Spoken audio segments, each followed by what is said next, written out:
It's almost like a litmus test. If you're essentially a corrupt individual, you become more corrupt, like Sam Bankman-Fried. He was born a corrupt individual. Bitcoin made him more corrupt.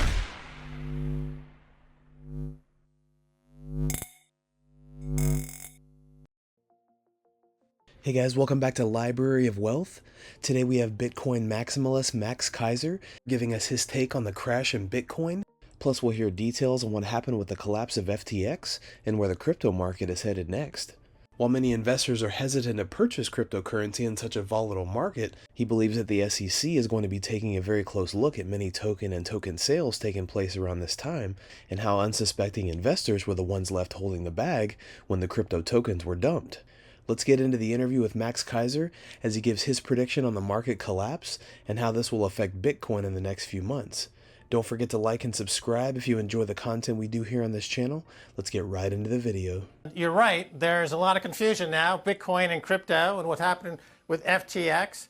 But in the case of Bitcoin, it's designed to be attacked.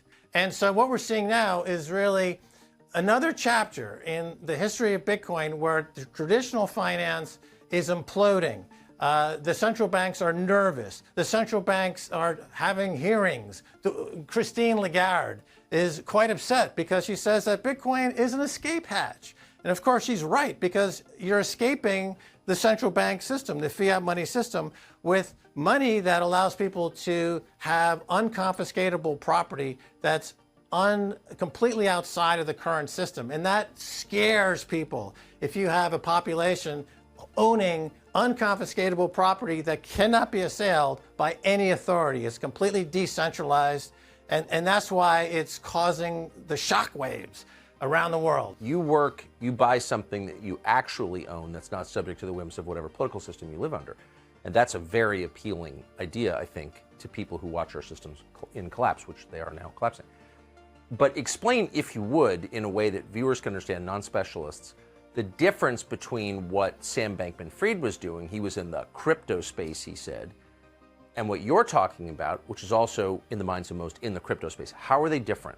Right, so Sam Bankman-Fried, the key to his empire of fraud is that he created his own play money token called FTT, and he was able to create that without any oversight or any tie to anything underlying giving it value whatsoever. And this is a whole cryptographic scam that's been going on with the crypto market, where individuals, and he's not the only one, there are many people that create these what are called altcoins or scam coins, and they create Ether is another one, or Cardano or XRP. These are all coins that are just created, and then they list these coins on each other's exchange, and then they buy them from each other to create a price, and then they use the enhanced price, which is now has a collateral value, to go buy something like Sam Bankman-Fried did, real estate in the Bahamas.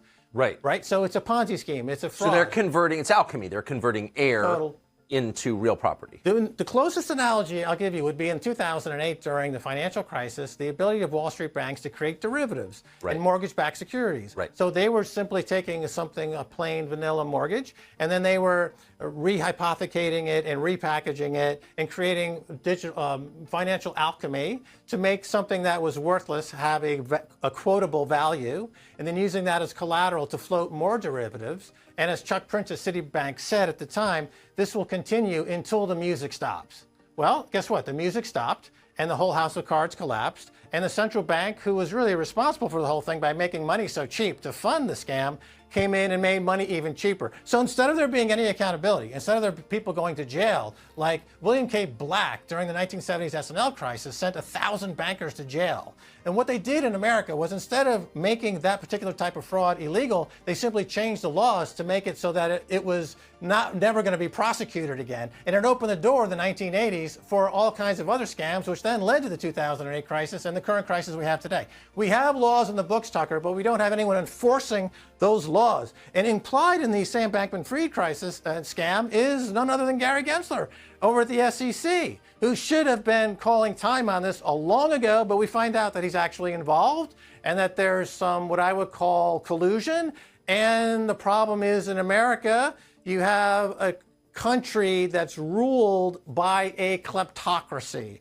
Every institution in America is tied to Wall Street in some way. They've all been financialized. They all use cheap money. They're all cross-collateralizing each other's assets. They're all using that money to buy real assets, and they're all undermining the economy in fundamental ways, which lead to inflation, which lead to unemployment, which lead to all kinds of dysfunctions in the economy, in our medical system, in all across the institutions. It all goes back to essentially the deregulation that happened 40 years ago, which led to the financialization and the over-indebtedness, the over-leveraging of the economy. And now in 2022, since interest rates are going up, that's the end of the mirage, that the bubble has been popped.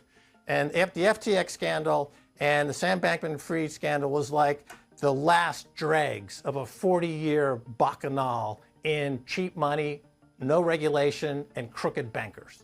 It's almost like a litmus test. If you're essentially a corrupt individual, you become more corrupt, like Sam Bankman-Fried. He was born a corrupt individual. Bitcoin made him more corrupt. If you're somebody who's more noble with intentions, like a Michael Saylor, it elevates you to greater heights of what was underlying a noble instinct. And Bitcoin has the power to do that.